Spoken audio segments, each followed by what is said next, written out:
എലിക്കുളം ആളുറുമ്പ് പടിഞ്ഞാറ്റുമലയിൽ ammonia plant പ്രവർത്തനം ആരംഭിക്കുവാൻ അനുവദിക്കില്ലെന്ന് മാണി സി കാപ്പൻ MLA.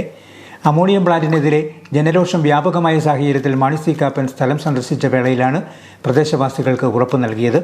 1.5 ഏക്കറോളം ഭൂമി തൊടുപുഴ സ്വദേശിയിൽ നിന്നും വാങ്ങിയ ശേഷം അമോണിയം ഫാക്ടറി നിർമ്മിക്കുവാനുള്ള തീരുമാനത്തിനെതിരെ ശക്തമായ പ്രതിഷേധമാണ് ഉയരുന്നത്. ഇവിടെ നിന്നാണ് പൊന്നൊഴുകും തോടിൻ്റെ ഉത്ഭവം. അമോണിയ പ്ലാന്റ് നിലവിൽ വന്നാൽ മീനച്ചിലാറ്റിൽ വരെ ഇവിടുത്തെ മാലിന്യം എത്താനുള്ള സാധ്യതയുമുണ്ട്. തുടങ്ങാൻ ലക്ഷ്യമിടുന്ന പ്ലൈവുഡ് ഫാക്ടറിയും ഇവിടെയാണ് ലക്ഷ്യം വയ്ക്കുന്നത്.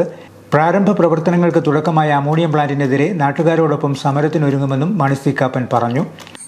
ഒരു കാരണവശാലും ജനവാസ കേന്ദ്രത്തിൽ കൊണ്ടുവരാവുന്ന ഒരു ഏർപ്പാടല്ല അമോണിയ പ്ലാന്റ് എന്ന് പറയുന്നത്.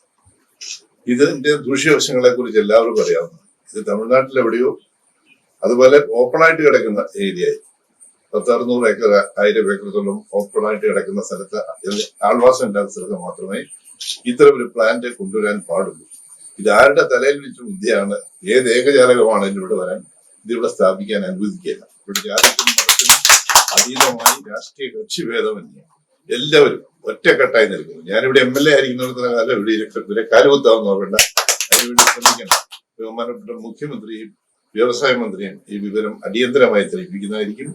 അസംബ്ലി സെപ്റ്റംബർ ആദ്യം കാണും. ഇതിൽ സബ്മിഷൻ ഇതിന്റെ പേരിൽ കൊണ്ടുവരും.